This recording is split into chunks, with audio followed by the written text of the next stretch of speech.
He bought the house because it was cheap. He didn't know why it was cheap. Some doors are hidden for a reason. Watch until the end. Subscribe, like the video, and tell us which city you're watching from. Marcus Hale was 41 years old when he realized that starting over in America no longer looked like opportunity, but like surrender disguised as optimism. The closure of the auto repair shop where he had worked for nearly 15 years had not come suddenly. It arrived the way most endings did now, through quiet meetings, lowered voices, and printed notices taped to a glass door that no one bothered to remove after the last toolbox was carried out. By the time the locks were changed, Marcus had already emptied his locker twice, as if repetition might make the loss easier to accept. For months after that, he drifted between temporary jobs, fixing engines and driveways, replacing brake pads for cash, doing work that reminded him of what he no longer had. Cleveland's industrial outskirts were full of men like him, skilled, tired, and slowly being priced out of stability. Rent kept rising. Hours kept shrinking. The city talked endlessly about redevelopment, but nothing ever seemed to reach the neighborhoods where warehouses sat empty and for sale signs faded in the sun. That was when Marcus found the listing.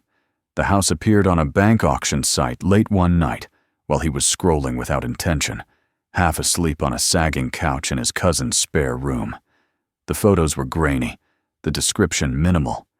Single-family home, detached garage, small lot, industrial zoning nearby.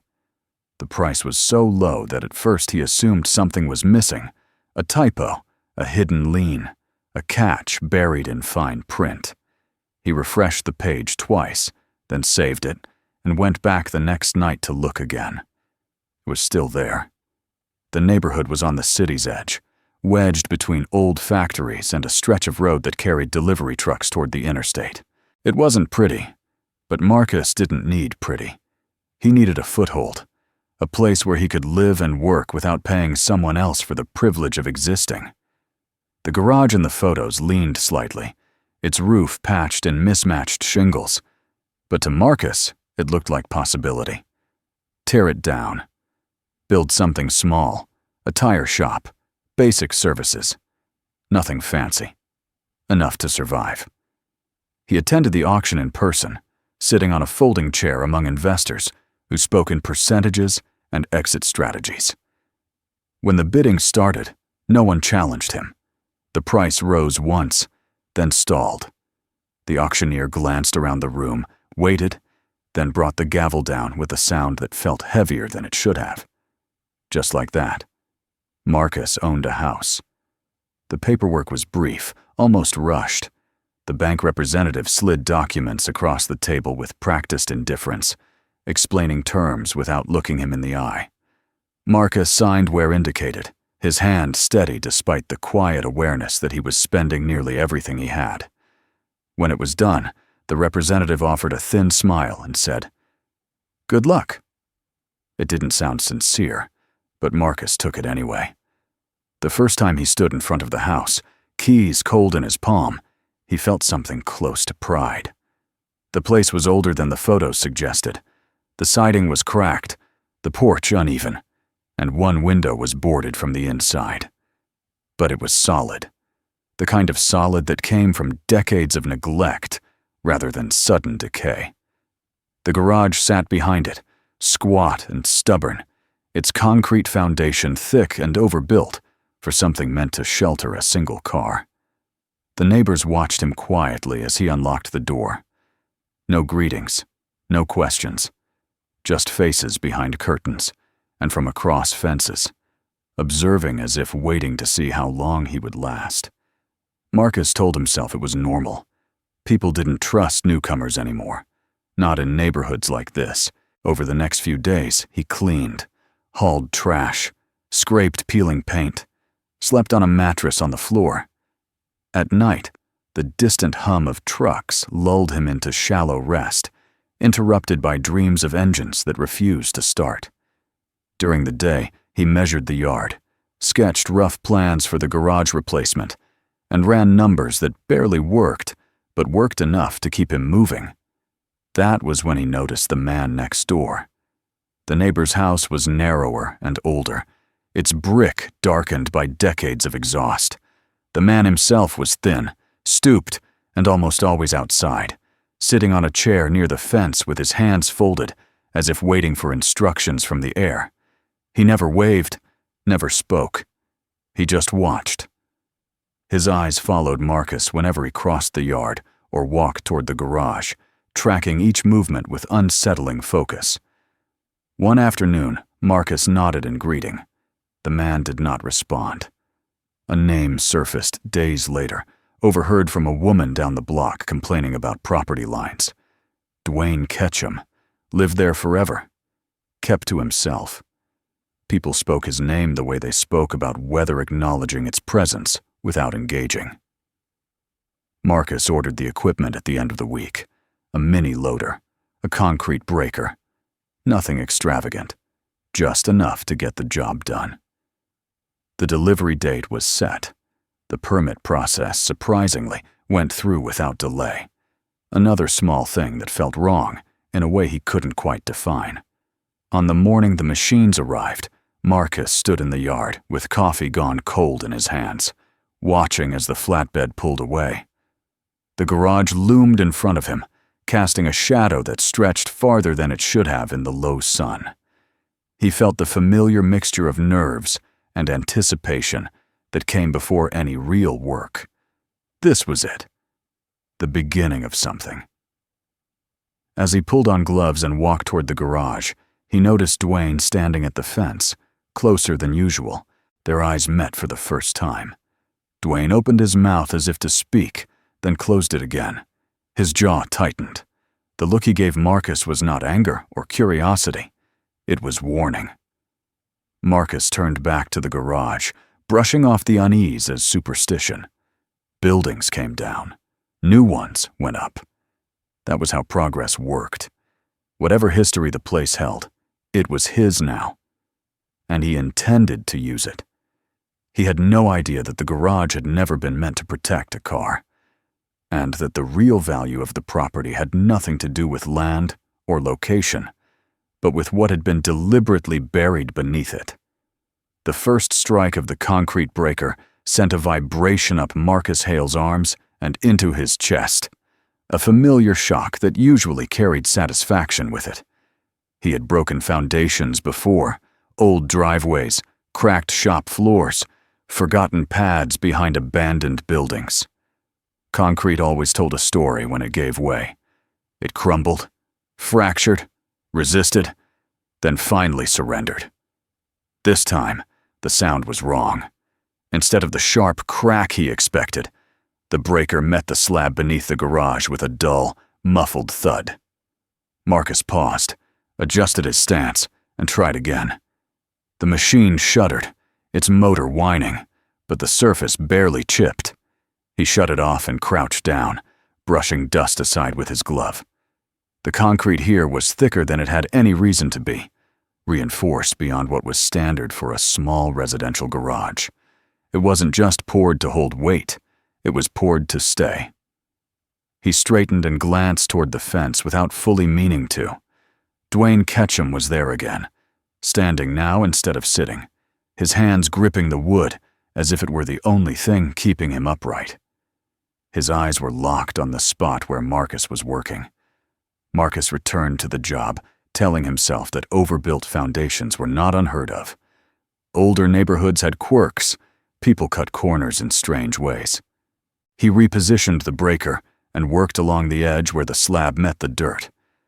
After several minutes, a fracture finally appeared, a jagged line running too straight to be accidental. He leaned closer, prying loose chunks away until the shape beneath became visible. Metal. Not rebar. Not pipe. A smooth, flat surface reflecting light dully through the dust. Marcus froze.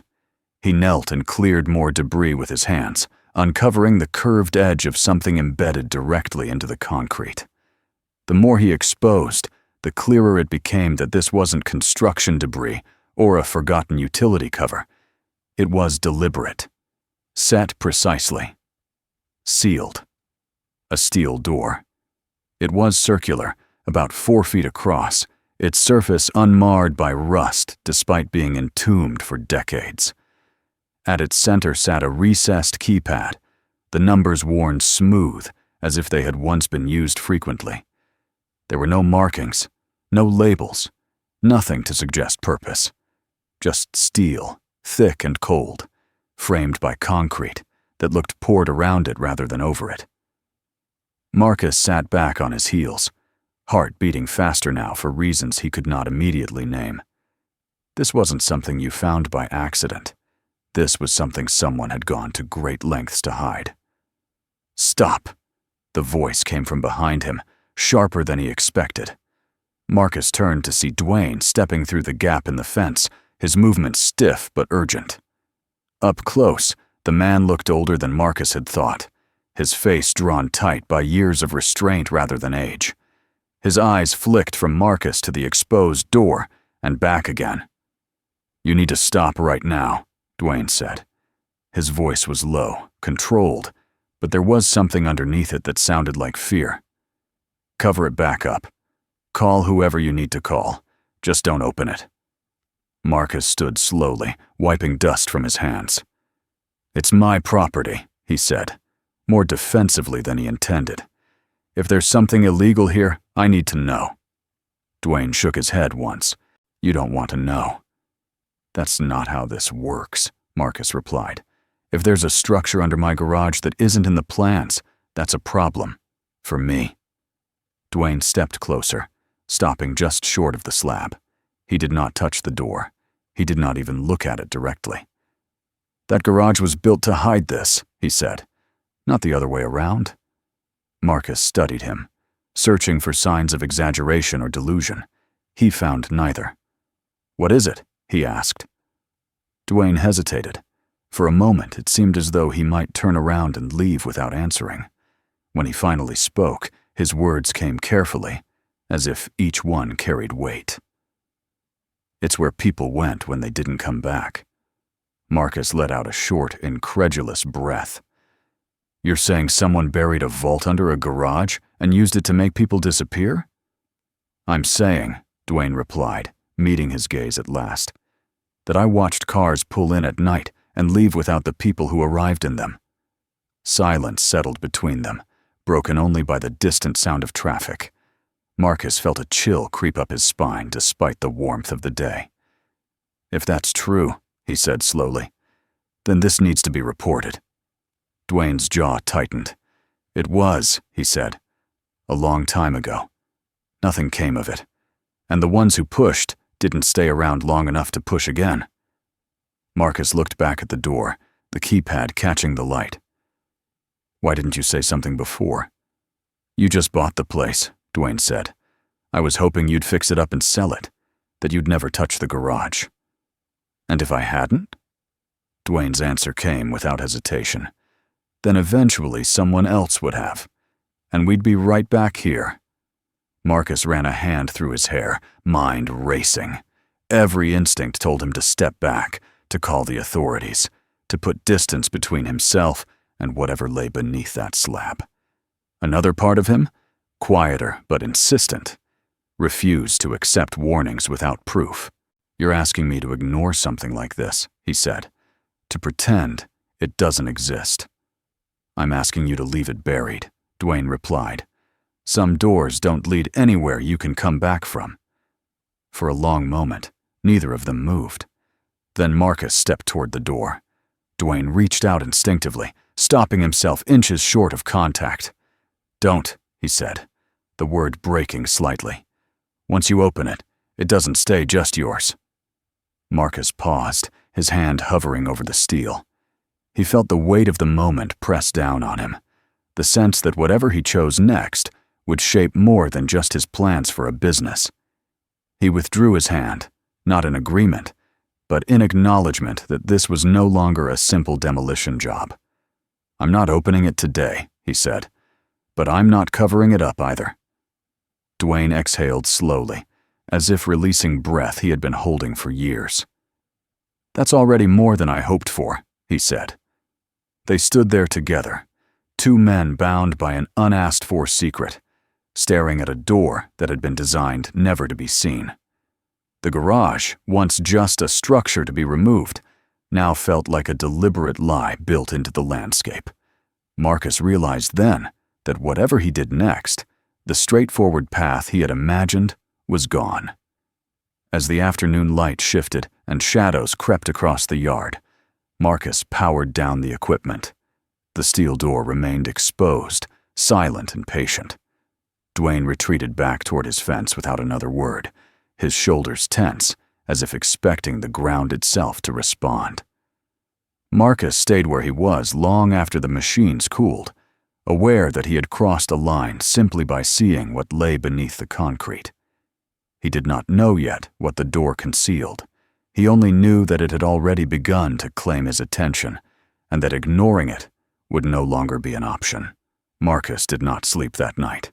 Every time he closed his eyes, the image of the steel door surfaced with unsettling clarity.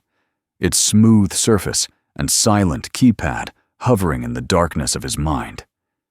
He replayed Dwayne's words again and again, testing them for cracks, for exaggeration, for anything that would let him dismiss the warning as paranoia, born from too many lonely years.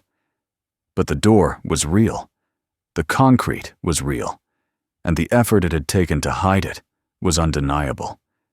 By morning, unease had hardened into resolve. Marcus told himself he needed answers, not rumors. If something illegal had happened here, the truth was already buried under his property, whether he liked it or not. Leaving it sealed would not make it disappear. It would only mean that whatever secret it held would remain intact, waiting for someone else to stumble into it less cautiously. He returned to the garage just after sunrise. The neighborhood was quiet, the kind of quiet that came from people leaving early for jobs or staying inside to avoid what they could not change. The steel door waited where he had left it, a dark circle in the fractured slab. Marcus knelt beside it and examined the keypad more closely. The numbers were faded unevenly. Some keys were smoother than others, polished by repeated use. This was not decorative. It had been accessed regularly at some point. He did not try random codes. He did not force anything. Instead, he searched the edges of the frame and found what he had suspected might be there. A manual release concealed behind a thin plate, secured with screws that had been tightened and loosened many times before. He hesitated only briefly before removing it. The latch mechanism resisted, then gave with a muted click that echoed faintly below. The door did not open all the way. It lowered just enough to reveal a narrow concrete stairwell descending into darkness. Cool air rose from the opening, carrying a stale scent that was neither mold nor rot, but something older, preserved. Marcus switched on his phone's flashlight and angled it downward. The stairs were clean. Too clean. No debris. No signs of collapse. He went down slowly, counting each step without meaning to. The sound of his boots against concrete felt intrusive, as if he were announcing himself in a place that had never expected visitors. At the bottom, the stairwell opened into a single rectangular room. The light from his phone swept across smooth walls, shelves bolted into concrete, and a metal table at the center. This was not a bunker. There were no bunks, no supplies meant for survival. This was a holding space. Along one wall sat a stack of cardboard boxes, neatly arranged and labeled in black marker. Dates, initials, numbers. Marcus opened the nearest one and felt his stomach tighten. Inside were VHS tapes, each marked with a name and a time. He pulled one at random and slid it from its sleeve. The tape was worn, the edges soft from handling. Against his better judgment, he carried it upstairs. Inside the house, he connected an old VCR he had salvaged years ago, more out of habit than foresight. The television flickered as the tape began to play. The image was grainy but clear enough to make out the room Marcus had just left, seen now from a corner angle. The date in the corner read 1996. A man entered the frame, nervous but composed, wearing a jacket too thin for the season. He sat at the table. A voice off-camera asked routine questions. Name, age, work history. The man answered, occasionally glancing toward the door behind the camera. The interview ended. The tape continued. No one returned. The screen showed the empty room for several minutes before cutting to static. Marcus ejected the tape with shaking hands. He did not need to watch another to understand the pattern.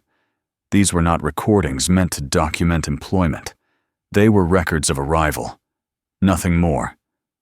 He went back down and opened one of the folders stacked beside the tapes. Inside were forms, applications. Names matched those on the tapes. Social security numbers, addresses.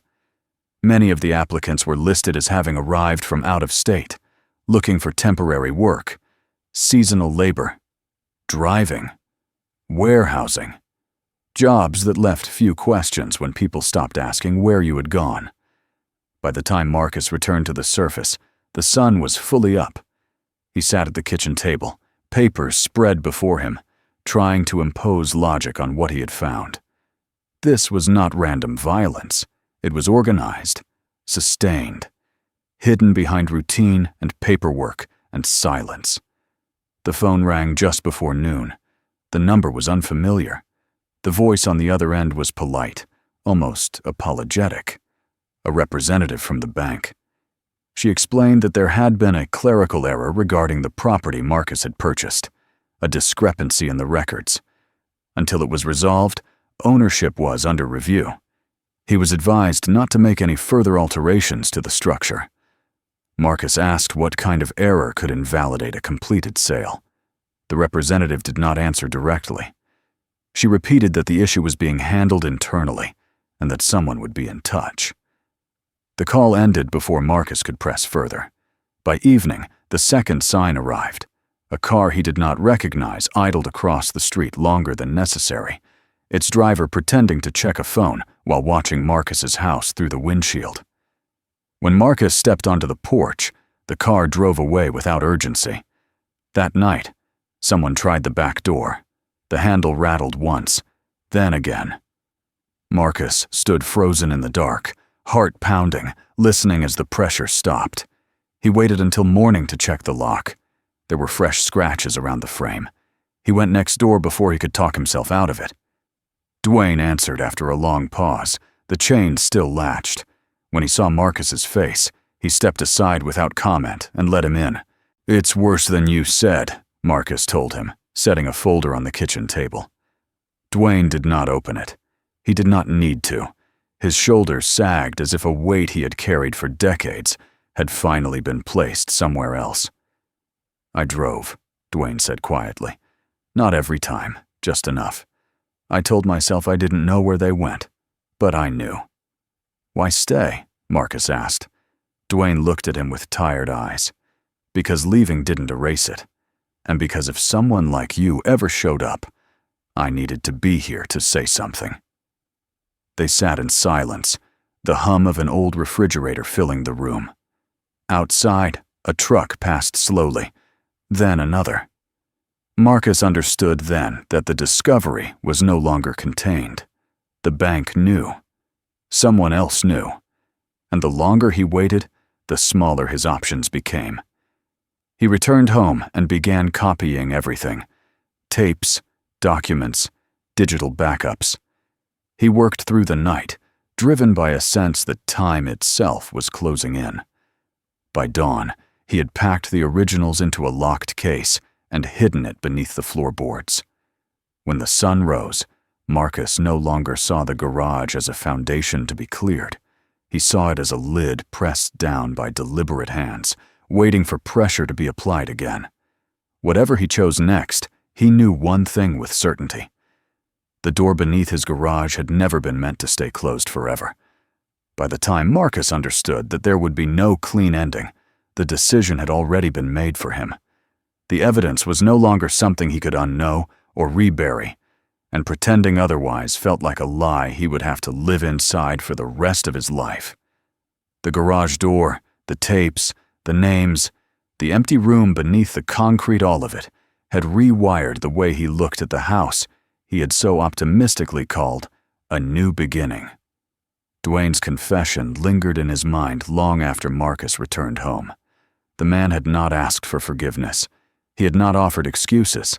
He had simply stated facts, the way people did when the weight of silence finally became heavier than the truth. Marcus understood then that fear was not always loud or dramatic. Sometimes it was just a long habit of not speaking. That morning, Marcus made copies of everything he could. He digitized the tapes carefully, labeling each file exactly as it appeared on the original boxes. He scanned documents, preserved handwriting, kept dates intact. He resisted the urge to organize the material into a story that made sense. Facts were enough. They had to be. By noon, the phone rang again. The bank representative's tone was firmer this time. She explained that the sale was being reviewed due to irregularities tied to the structure on the property. Marcus was advised, again, to cease all work and remain available for further contact. The implication was clear. The house was no longer his in anything but name, and even that was temporary. That afternoon, Marcus noticed another car parked down the street, different from the one before. This one left when he made eye contact with the driver. The message was unmistakable. He was being watched, not with curiosity, but with expectation. He crossed the street to Dwayne's house as the sun dipped low, casting long shadows across the cracked pavement. Dwayne was waiting, as if he had sensed the visit coming. "They're not going to let this go," Marcus said. "You know that." Dwayne nodded. "That's why it never came out before." Marcus hesitated only a moment. "I'm not covering it up," he said. "I can't." Dwayne looked at him for a long time. Then he stood and retrieved a small notebook from a drawer, indicating it had been handled often. Inside were dates, license plate numbers, notes written in tight, careful script, a secondary record, a witness who had never testified. "I was hoping I'd never need this," Dwayne said. "Guess hope runs out eventually." That night, Marcus contacted a journalist he remembered from a local investigation years earlier, someone who had made enemies by refusing to drop stories once they became inconvenient. He sent a short message, no details, just enough to signal that what he had was real and time-sensitive. The response came an hour later. Interested, cautious, willing to meet. The meeting took place 2 days later in a crowded diner outside the city center. Marcus arrived first, sitting with his back to the wall. The journalist listened without interruption as Marcus laid out the facts. She did not interrupt when he showed her still frames from the tapes. She did not question the authenticity. She simply nodded and took notes, her expression tightening with each new detail. "If this goes public," she said carefully, "you will lose the house." "I know," Marcus replied, "and probably any chance of building here." "I know." She closed her notebook. "Then you should understand that once this is out, it won't belong to you anymore. You won't control what happens next." Marcus thought of the empty room beneath the garage, of names that had ended there. "It never belonged to me," he said. "I just happened to find it." The article broke less than a week later. It started small, published online by an independent outlet. Then it spread. Other journalists followed the trail. Old missing persons cases resurfaced. The address became a focal point, the garage a symbol of how easily ordinary places could be turned into blind spots. Questions were asked, statements demanded. The bank moved quickly. Legal notices arrived, thick and precise, outlining breach of terms and property review procedures. Marcus did not contest them. He watched as the house was reclassified, the garage marked for investigation, the land itself frozen in bureaucratic suspension. Dwayne gave his statement 2 days after the second article ran. His voice shook at first, then steadied, He told the story without drama. Names. Roots. Nights he wished he could forget. It was enough to open doors that had been closed for decades. Marcus left the house the morning the foreclosure notice was finalized. He packed what he could fit into his truck and locked the door behind him without ceremony. There was no anger left, only a dull acceptance that some beginnings were not meant to be kept. Weeks later, the garage was demolished under official supervision. The steel door was removed, cataloged, and sealed in evidence storage. The room beneath it was documented and closed. No longer a secret, but no longer a place either. Just a record. Marcus watched from a distance as the last of the concrete was hauled away. The land looked smaller without the structure, stripped of its false solidity. He did not feel relief. He felt something quieter, a sense that the silence he had broken would never fully return, and that was the point. He found work again eventually, not in the way he had planned, not on his own terms, but it was honest work, and it paid enough. Sometimes that had to be enough. Dwayne moved shortly after the investigation concluded. He did not say where he was going. He did not leave forwarding information. Some habits, Marcus realized, never fully disappeared. The house was sold again months later, stripped of its history and the listing description. No mention of the garage, no mention of what had been found, just square footage and potential, the way it always was. Marcus drove past once, long after the story had faded from the news cycle. The lot looked ordinary, quiet, harmless. He did not stop. Some doors, once opened, don't need to be revisited to remain open. The door is open now, and some truths can't be buried again. If this story stayed with you, subscribe and like the channel, and tell us where you're watching from.